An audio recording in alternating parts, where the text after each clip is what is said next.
పిత పుత్ర పవిత్ర ఆత్మనామమున ఆమేన్.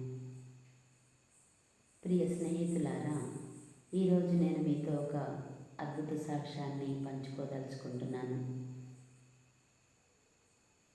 2009వ సంవత్సరంలో నేను ఖమ్మంలో ఉంటుండగా ఒకరోజు నేను అనుకున్నాను, ప్రభు, నీ వాక్యాన్ని ప్రకటించడానికి ఇంకా నాకు ఆస్కారం లేదు. ఎందుకనగా స్కూల్లో ప్రిన్సిపల్గా పనిచేస్తున్నాను నేను. అప్పుడు ఆ సమయంలో డ్రైవర్స్ వచ్చి చెప్తున్నారు, సిస్టర్, పేరెంట్స్ అబ్జెక్షన్ తీసుకొని వస్తున్నారు. ఎందుకంటే స్కూల్లో ఉన్నది అందరూ క్రైస్తవులు కాదు కదా, మా హిందువులు కూడా ఉన్నారు కదా.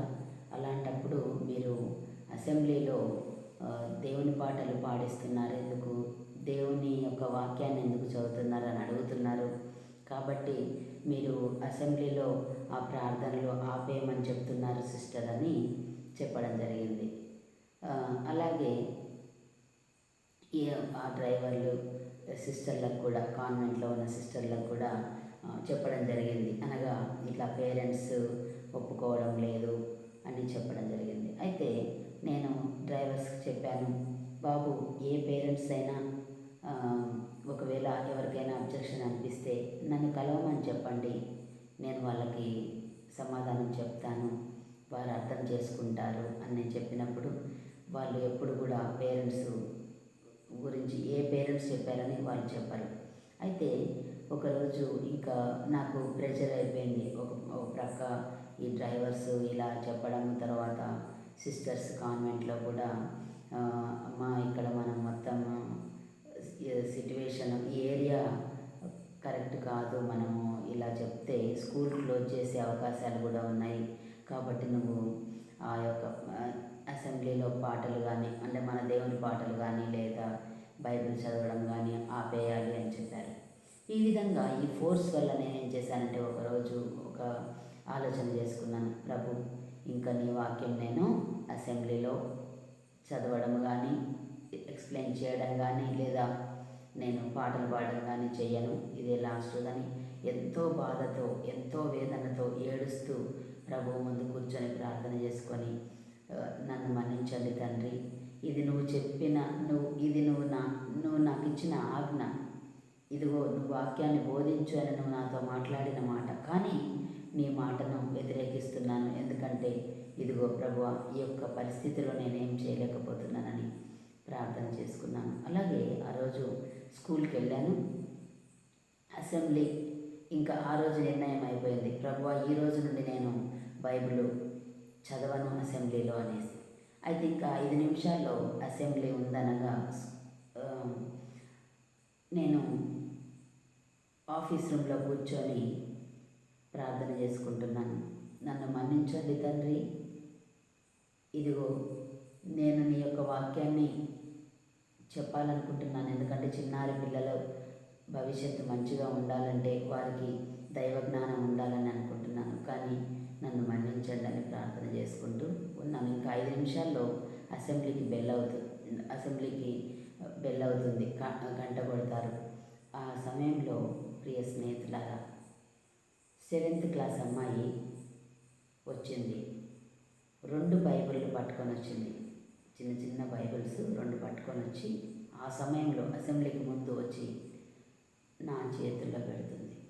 అప్పుడు నేను అడిగాను, ఏంటమ్మా ఈ బైబిల్స్ నాకెందుకు ఇస్తున్నావు అని అన్నప్పుడు, మా పేరెంట్స్ మీకు గిఫ్ట్గా ఇవ్వమని చెప్పారు ఈ బైబిల్స్.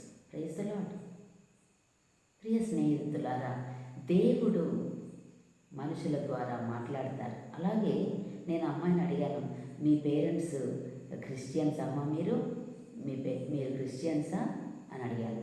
కాదండి, మేము హిందువులం. నేను అడిగాను, ఎలా మరి మీరు హిందువులు అయ్యుండి మీ పేరెంట్స్ నాకు ఈ బైబిల్ ఎలా గిఫ్ట్ ఇవ్వాలనిపించింది అని అంటే, మా పేరెంట్స్ చెప్పారు, సిస్టర్కి యేసు ప్రభు అంటే ఇష్టం కాబట్టి ఇదిగో ఈ బైబిల్స్ ప్రజెంట్ చెయ్యి, ఈ బైబిల్స్ సిస్టర్కి ఇవ్వు అని చెప్పారు అని. అలాగే సిస్టర్ కూడా బైబిల్ వాక్యాలు అసెంబ్లీలో చెప్తున్నారు కదా, ఈ బైబిల్స్ కూడా సిస్టర్కి ఇవ్వు అని చెప్పారట. Praise the Lord. అనగా నేను ప్రభువా నీ వాక్యాన్ని బోధించను, నీ యొక్క వాక్యాన్ని ఎవరికి చెప్పను, నీ పాటలు పాడను అని నేను నిశ్చయించుకున్న సమయంలో దేవుడు ఎవరిని పంపిస్తున్నారు? అన్యులను. దేవుడు అంటే ఎవరో తెలియని వాళ్ళని పంపించి, ఇదిగో నువ్వు బోధించవలసి ఉన్నది, నువ్వు బైబిల్ పట్టుకోవలసి ఉన్నది, నువ్వు నా పాటలు పాడవలసి ఉన్నదని దేవుడు ఆ రోజు ప్రియ స్నేహితులారా ఒక అన్యులతో దేవుడు మాట్లాడాడు. ఇంకా నా ఆనందానికి అవధులు లేవు. ఏడుస్తూ అలాగే ఆ బిడ్డను దీవించి పంపించేసి వెంటనే ప్రభువు నన్ను మన్నించండి, నేను ఇంతటి ఆలోచన చేశాను అంటే నీ వాక్యాన్ని నేను బోధించను అని నేను అనుకొని నిరూపణ చేసుకొని ఇలా అన్నందుకు నన్ను మన్నించండి. ఇదిగో ప్రభువా, ఇది మొదలు నేను ఎప్పుడు నీ వాక్యాన్ని బోధించడం ఆపను తండ్రి, నీ ఆజ్ఞను నెరవేర్చడానికి ఎల్లప్పుడూ సిద్ధంగా ఉంటాను ప్రభు అనేసి నేను ఆ రోజు దేవునికి చెప్పడం జరిగింది. ప్రియ స్నేహితులారా, చూసారా ఎంత అద్భుతం ఇది. అనగా అదే రోజు నేను బైబిల్ ఈ రోజు నుండి నేను చెప్పను, ఈ రోజు నుండి నేను బైబిల్ చదవను, ఈ రోజు నుండి నేను దేవుని పాటలు పాడను అనుకున్న నాతో దేవుడు ఎలా మాట్లాడాడు? ఒక క్రైస్తవుని ద్వారా మాట్లాడలేదు, ఒక సేమ్ కమ్యూనిటీ నుండి మాట్లాడలేదు. దేవుడు అంటే ఎవరో తెలియని అన్యుల ద్వారా మాట్లాడాడు. అనగా మీకు యేసుప్రభు అంటే ఇష్టం కాబట్టి ఇదిగో మీకు ఇష్టమైన బహుమానాన్ని నీ చేతిలో పెడుతున్నానని ఎవరిస్తున్నారు? అన్యులు. Praise the Lord. హల్లెలూయా. దేవుడు వారిని దీవించును గాక. ఈ రోజుకి నేను వారి గురించి ప్రార్థన చేస్తూ ఉంటాను ప్రియ స్నేహితురాలు. కాబట్టి మన జీవితంలో దేవుడు మాట్లాడతాడు. కొన్ని సిట్యువేషన్లలో మనము ప్రభువా నీకు ఇష్టమైన కార్యము కానీ నేను ఇతరుల కోసం నేను చేయలేకపోతున్నాను అన్నప్పుడు దేవుడు ఖచ్చితంగా మనతో మాట్లాడతాడు ప్రియ స్నేహితులారా. ఒక మనిషి ద్వారా కావచ్చు, ఒక పరిస్థితి ద్వారా కావచ్చు, తప్పకుండా దేవుడు మనతో మాట్లాడతాడు. Praise the Lord. ఈ అద్భుత సాక్ష్యాన్ని మీకు చెప్పడానికి అవకాశం ఇచ్చిన దేవునకు, కుమారుడైన యేసుక్రీస్తునకు, పరిశుద్ధాత్మ సర్వేశ్వరునకు సదాకాలము స్తుతి స్తోత్రము నమస్కారము ఘనత ఆరాధన మహిమ కలుగునుగాక. ఆమేన్.